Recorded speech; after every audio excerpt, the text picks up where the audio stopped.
इत्र, एक सुगंध जो इतिहास में बसी है। ये सिर्फ एक सुगंध नहीं, ये इतिहास की महक है। एक खुशबू जिसने राजमहलों से लेकर दरगाहों तक, बाजारों से लेकर युद्ध क्षेत्रों तक हर जगह अपनी पहचान छोड़ी। मिस्र के पिरामिड हों या मुगलों के शाही दरबार, अरब की सुनहरी रेत हो या भारत की पवित्र भूमि, इत्र की ये रहस्यमयी दुनिया हजारों सालों से इंसानों को सम्मोहित करती आ रही है। लेकिन क्या आप जानते हैं, इस सुगंधित इतिहास की शुरुआत कहाँ से हुई?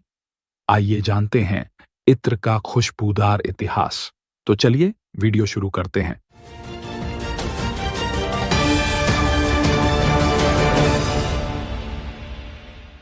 इत्र की रहस्यमयी शुरुआत। इत्र का इतिहास लगभग 5000 साल पुराना है। इसकी पहली झलक हमें प्राचीन मिस्र में मिलती है, जहां खुशबू को सिर्फ एक सौंदर्य प्रसाधन नहीं, बल्कि आध्यात्मिक शक्ति माना जाता था। मिस्र की महान रानी क्लियोपेट्रा, जिसने अपने प्रेमी जूलियस सीजर को अपनी खूबसूरती से नहीं, बल्कि अपनी अनोखी खुशबू से मोहित किया। कहते हैं, जब वह मिलने जाती तो उसकी नाव नील नदी पर बहते हुए इतनी सुगंधित होती कि सीजर उसे मीलों दूर से पहचान लेते। मिस्र के बाद इत्र फारस पहुंचा। यहां इसे शक्ति और सम्मान का प्रतीक माना गया।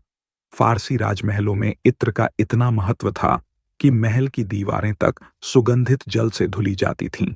ग्रीस और रोम की सभ्यता में भी इत्र ने अपनी जगह बना ली। यहां के लोग मानते थे कि सुगंध सिर्फ शरीर को नहीं, आत्मा को भी शुद्ध करती है। अब सवाल उठता है, इत्र भारत कैसे पहुंचा? इसका उत्तर है व्यापार और धर्म। अरब व्यापारी जो भारत और मध्य पूर्व के बीच व्यापार करते थे, अपने साथ इत्र भी लाए। लेकिन असली बदलाव तब आया जब भारत में मुगलों का आगमन हुआ। मुगल सम्राट अकबर और उनके बाद के सम्राटों ने इत्र को अपनी संस्कृति का अभिन्न हिस्सा बना लिया।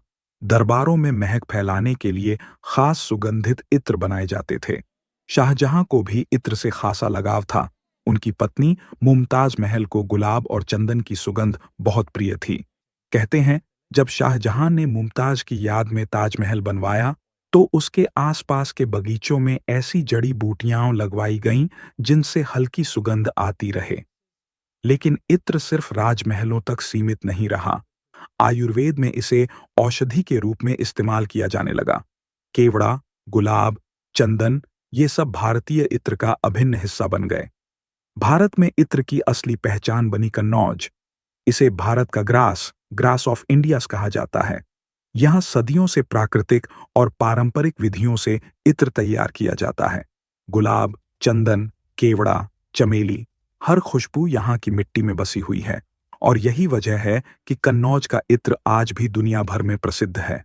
आज बाजार में हजारों तरह के परफ्यूम मौजूद हैं, लेकिन असली इत्र की सुगंध और उसकी गहराई की बात ही कुछ और है। यही कारण है कि आज भी दुनिया भर में प्राकृतिक इत्र की मांग बनी हुई है।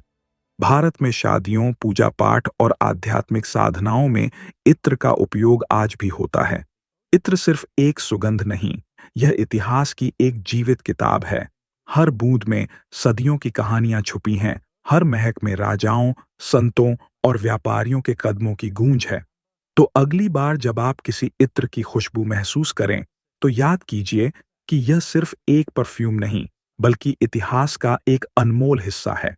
मैं आपको बताना चाहता हूं कि अगर आप खुशबू के शौकीन हैं, तो आप हमारा परफ्यूम भी इस्तेमाल कर सकते हैं। ये मेरा अपना ब्रांड है, जिसका नाम शैज़ी फ्रेग्रेंस है। आप चाहें तो इसे हमारे इंस्टाग्राम या हमारी वेबसाइट से खरीद सकते हैं। अगर आपको यह कहानी पसंद आई हो, तो वीडियो को लाइक करें, शेयर करें और हमारे चैनल को सब्सक्राइब करें, ताकि हम और भी रोचक ऐतिहासिक कहानियां आपके लिए लाते रहें।